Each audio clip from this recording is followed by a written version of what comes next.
हम किसी कटवे जिहादी सुअर की औलाद का गाली क्यों सुने। हम किसी कटवे जिहादी सुअर की औलाद गटर छाप का गाली क्यों सुने। ये हमारे बाप दादाओं की धरती है। हम भारत की संतान हैं। हम भारत की संतान हैं। यह भारत देश है। कोई तलवार लेकर के आया, कब्जा जमा लिया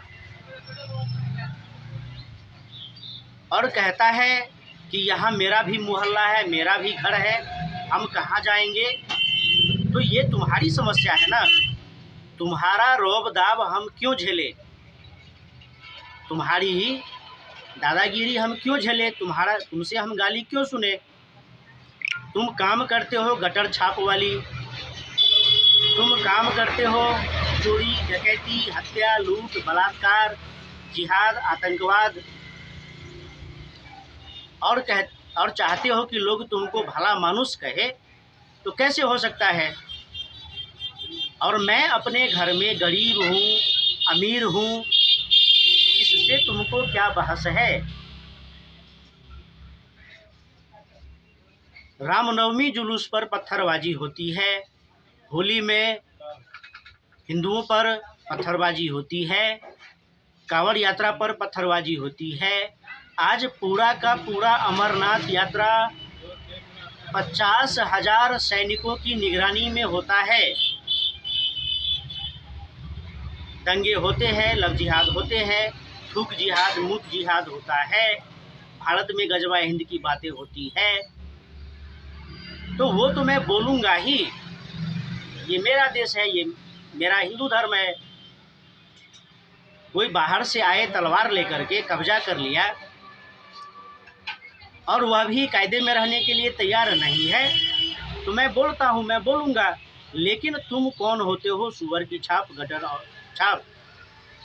तुम कौन होते हो गाली देने वाले, तुम कौन होते हो बोलने वाले। तुम 7वीं शताब्दी में 700वीं शताब्दी में पैदा हुए। तुम एक रेगिस्तान में 700वीं शताब्दी में पैदा हुए। 11वीं शताब्दी से तुम्हारी बुरी नज़रें पड़ने लगी भारत भूमि पर और वहाँ से तुमने मारकाट शुरू किया है और तुम्हें 17वीं शताब्दी तक उखाड़ फेंका गया है। यहाँ से तुम्हें 17वीं शताब्दी तक उखाड़ फेंका गया है भारत से। इस बीच 9 करोड़ हिंदुओं की हत्याएं हुई है। फिर अंग्रेज आए हैं, तो अंग्रेजों को भी उखाड़ फेंका गया है। और अंग्रेजों के जाने के बाद तुम्हारे आकाओं ने कहा कि हमको प्रधानमंत्री और राष्ट्रपति ही बनना है। तो तुम्हारे में क्षमता है नहीं, तुम्हारी औकात है नहीं, तुमको राष्ट्रपति प्रधानमंत्री बनना है। तुमको वही वाला रुतबा चाहिए था। कौन वाला रुतबा, तो औरंगजेब वाला, बाबर वाला रुतबा, अकबर वाला रुतबा, वही रुतबा चाहिए था। उस रुतबा को पाने के लिए तुमने देश को 2 भागों में तोड़वा दिया। बहुत सारे निकम्मे दोगले नीच तरह के हिंदू, जिसको कांग्रेस कहते हैं, गांधी कहते हैं, नेहरू कहते हैं, इन सब की कमजोरियों के चलते तुमने देश तोड़वा भी दिया। और तुम सबने मिलकर के वोट किया कि ठीक है पाकिस्तान बनना चाहिए, देश 2 भाग में बंटना चाहिए। और सरदार वल्लभ भाई पटेल ने कहा है कि सबने मिलकर के मुस्लिम लीग को वोट किया कि पाकिस्तान बने, पाकिस्तान के समर्थन में वोट किया। लेकिन अचानक एक रात में ऐसा क्या हो गया कि कोई जाना नहीं चाहता है, कहता है कि हम यहीं रहेंगे, जबकि देश बंट चुका है। तो यह जो सुअरों गटर छापों का जो षड्यंत्र था, सरदार वल्लभ भाई पटेल जानते थे उस समय में, और आज हो रहा है। सारे जिहादियों का एक ही प्लानिंग था कि देश को तोड़वा दो, वहाँ ले लो, वहाँ अपना अड्डा बना लो, ठिकाना बना लो, वो तो अपना है ही। और वहाँ से फिर यहाँ जो रह जाएंगे, दोनों मिल करके वहाँ बाहर से खाएंगे, यहाँ भीतर से खाएंगे, और दोनों मिल करके एक दिन पूरे भारत पर कब्जा करेंगे। और कब्जा हो रहा है। ऑपरेशन सिंदूर हुआ तो 3.5 लाख मुस्लिम महिलाएं जो पाकिस्तानियों से विवाह की हुई है पाकिस्तान में जाकर के,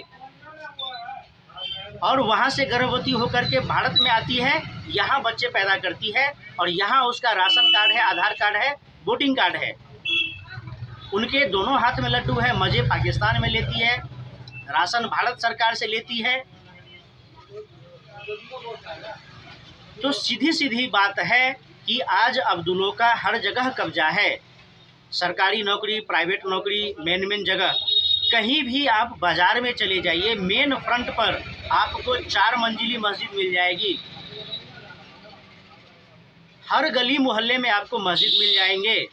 भारत घिर चुका है, भारत भीतर से भी घिर चुका है और भारत बाहर से भी घिर चुका है। और इसके लिए जब बात की जाती है तो गटर छाप चुसलामी कीड़े गाली देते हैं। मैं तुम्हारी गाली क्यों सुनूं, मैं तुम्हारी गाली क्यों सुनूं? तुम हरामखोर हो, तुम हरामखोर हो। तुमने अपना ले लिया तो फिर वहाँ गए नहीं, यहाँ रह रहे हो। बच्चे अल्लाह की देन है और राशन मोदी देगा। तो यह जो हरामखोरी है यह क्यों करते हो? हम अपने घर में हैं, हमारा धर्म है, हमारा देश है। तुम बाहर से कहीं तलवार लेकर के आए और बाकी कुछ तलवार के जड़ से सलवार पहन लिए, और अब कहते हो कि हिंदुस्तान किसी के बाप का नहीं है। ये कैसे हो गया कि हिंदुस्तान किसी के बाप का नहीं है? तुम्हारा गली मोहल्ला है, तुम्हारा एरिया है, वह हिंदुओं ने तुम्हें दिया है। गलती हुआ मराठाओं से, गलती हुआ महाराणाओं से, गलती हुआ बाद के सरकारों से, जो तुम्हारे नाक में नकेल नहीं डाला, तुम्हारे नाक में नकेल नहीं डाला, जिसका आज यह परिणाम है कि तुम हर घर में घुसते हो, रेप करते हो, मर्डर करते हो, हिंदुओं को गाली देते हो। तुम हमारे घर में उत्पात मचाते हो, हम तुमसे एक शब्द नहीं कहे, एक शब्द कहेंगे तो तुम गाली दोगे। इतना बेवकूफ़ समझ रखा है क्या हमें? हम सहिष्णु हैं, हमारे संस्कार हैं। इसका मतलब यह नहीं कि हम हिजड़े हैं, हम तुम्हारी गाली सुनते रहेंगे। थप्पड़ चलाना हमें भी आता है, तलवार चलाना हमें भी आता है। फिर क्यों हम अपने घर में तुम्हारी गाली क्यों झेले? यह भारत का देश है, किसी गाजी गजनबी तुगलक औरंगजेब अकबर बाबर का देश नहीं है। यह भारत का देश है। और भारत के देश को तुमने 2 टुकड़ों में बांट करके और फिर यहाँ पर कहते हो कि हम हिंदुओं की छाती पर बैठ करके राज करेंगे। तो इतना बेवकूफ़, इतना कमज़ोर क्यों समझ रहे हो हिंदुओं को? तुम गटर छाप हो, तुम सुअर की औलाद हो, तुम चुसलामी कीड़े हो, ये तुमको सुनना पड़ेगा। क्योंकि रोज़ हमारी बहन बेटियां प्रताड़ित होती है, रोज़ हमारे भाई काटे जाते हैं, रोज़ हमारे देश की संपत्ति नष्ट होती है। इस बात का मुझे दुख है। तुम्हें जरा भी लज्जा शर्म है तो जाओ, जो तुमने लिया था वहाँ जाओ। 57 मुल्क है तुम्हारे लिए, नहीं तो अरब सागर में डूब के मर जाओ। क्योंकि तुम जो शरणार्थी बन करके जाते हो, यह भी अब पोल तुम्हारा खुल रहा है।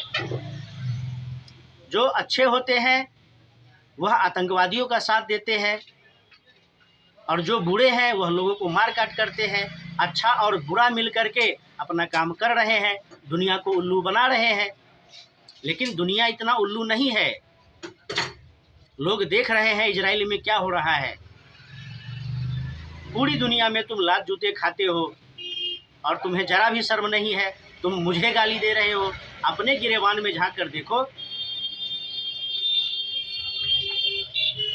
अपने गिरेबान में झांक करके देखो, फिर मुझे तुम गाली देना। पिया ठंडा होता है पानी का।